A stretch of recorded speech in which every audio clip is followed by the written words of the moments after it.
hooyadii way furtay dhega malahayn. wiilkii wuu ogaaday iyada inay tahay. dhegdhegii gacanta ku haya dhulka ku dhacay.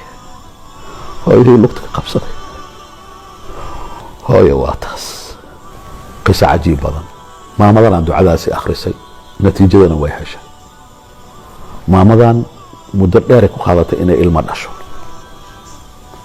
maxay bilowday? ducadanay bilowday marka oo loo naseexeeyey. akhriyaa la yidhi laa ilaaha ila allahu waxdahu laa shariika lah lahu lmulku walahu alxamdu wahuwa calaa kulli shayin qadiir. laa ilaha ila allah waa garanaysaan. ilaahay maana ilaah kale ma jiro oo macbuuda aan caabudayno, aan wax weydiisanayno, aan xaggiisa aadayno, aan hoos imaanayno, aan isku dhiibayno. awood kale ma jirto. awooddaas aan rumaysannahay. waxdahu laa shariika lah, keligiisa.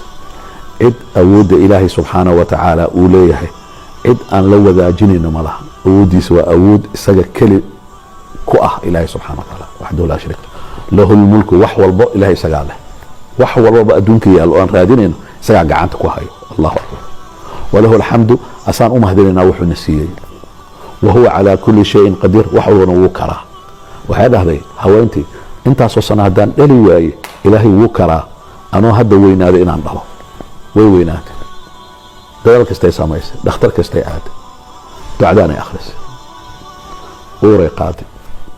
iyada ninkeeda way farxeen. allahu akbar.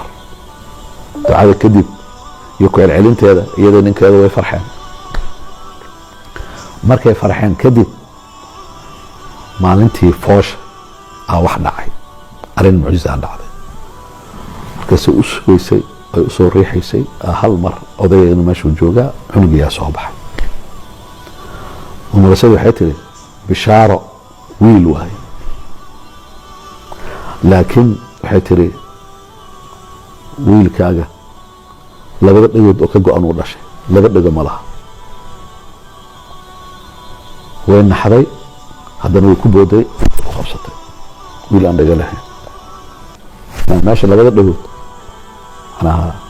waa la tijaabiyey, wax wuu maqlaa, laakiin dhegahii dhan waa ka maqan yihiin. labadii dhego, dhegihii caadiga ahaa oo muuqaalka ahaa waa ka maqan yihiin. wax waa maqlaya.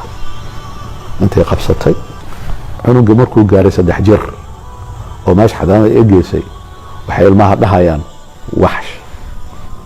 markaasuu isagoo soo ordaayo oo guriga markii oo lasoo albaabkiis la keeno, albaabka markuu ka soo galo isagoo soo ordaayo oo oynayo. hooyo dhab ay siinaysaa, laabta gelinaysa, way ogtaa waxuu oynayo. way caayeen, dhagalaawe, waxash wuu egyahay. hooyo dhukanaysaa, no dhagalaawe ma tihid, ilaaha ku jecel. marka cunuga laakiin wuxuu leeyahay astaan khaas ah oo macallimiinta ay ku jecel yihiin oo ah galaaska asaa ugu edab fiican, asaana ugu waxbarasho fiican. waana 3 jir. 5 jir iskuulku ku bilaabay. wuxuu noqday cunug aad u caqli badan. wuu ku weynaaday.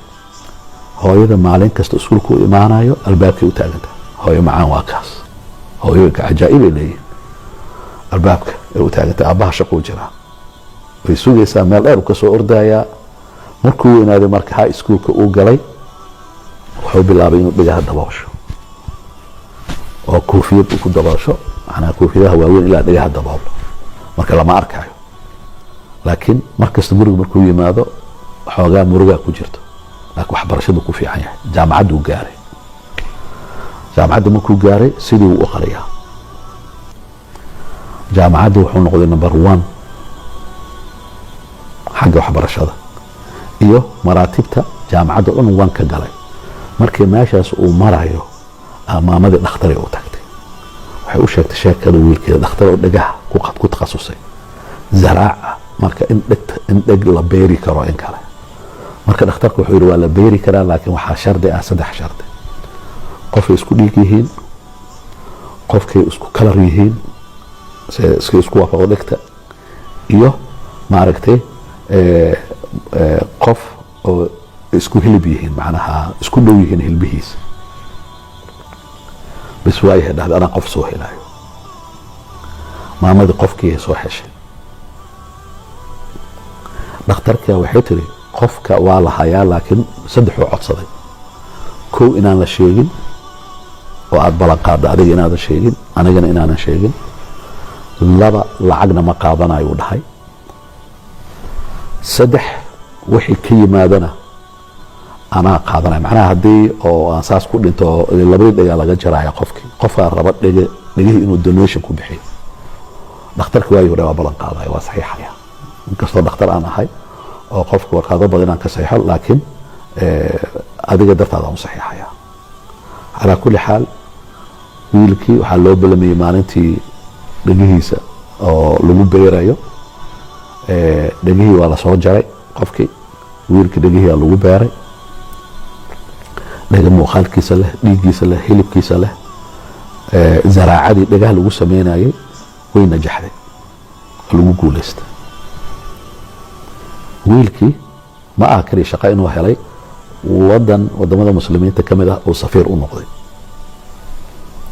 طبعا wiil muslim ahaa laakiin wadan muhim ah uu safiir ka noqday ilaahayna wuxuu u furay shaqooyinka iyo businesska dhaqaalo fiican uu soo galay markaas kadib hooyo u yimid wuxuu dhahay hooyo waxaan rabaa laba qof inaan u abaalmariyo adiga iyo aabbo waa idiin abaalmarinaya siiba adiga waxaan rabaa inaan kuu soo gado dahab haweenka dahab ay jecel yihiin oo joogaaga ah kor ilaa hoos dahab inaan kaa buuxiyaan rabaa waxaan kaloo rabaa in ruuxii dhagaha sabab u ahaa aad dhahday waa kaa qarinaya isagaa codsaday mana kuu sheegaayo waxna ma rabaa ay dhahday waxaan rabaa hadiyad lugahaagaa qabsanaa buu dhahay hadiyadaan rabaa qofkaasi waxaan rabaa guriga inaad ku marti qaado hadiyad weyn aan ugu talagalay ilaahay dartiisa qofkaasi ha iska kee tusiyo maalintaas adna hadiyadaan kuu soo gadayaa aabbana hadiyad ninkaas hadiyadaan usoo gadaya guriga ku ballamay hooyada waxay dhahday waaya markuu ku adkaystay waxay dhahday waa soo weydiina inuu noo yimaado uu ogolaado inaan aragto hadiyadna uu kaa ogolaado waayahay marka maalintii ballantaa la gaaray muxuu keenay 3 hadiyad ah hooyo hadiyad ah aabbaha iyo hadiyad qofkii ah marka qofkii dabcan hadiyad lacag u keenayo wax hore soo ugu gato wuxuu dhahay hooyo aabba wuu joogaaye adina waa joogtaa aabba qofkii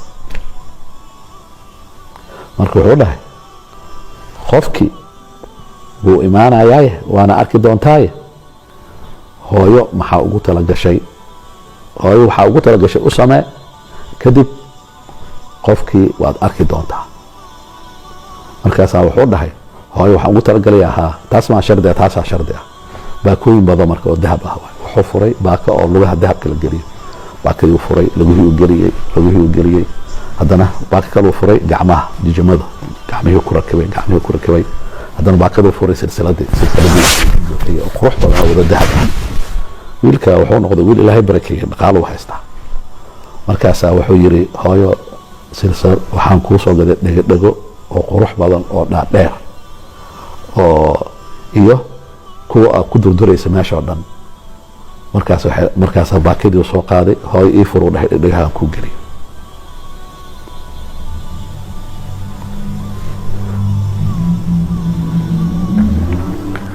raalli ahaada intaa markaan soo xasuusta xoogaa waa qiiroonaya hooyadii way furtay dhega ma lahayn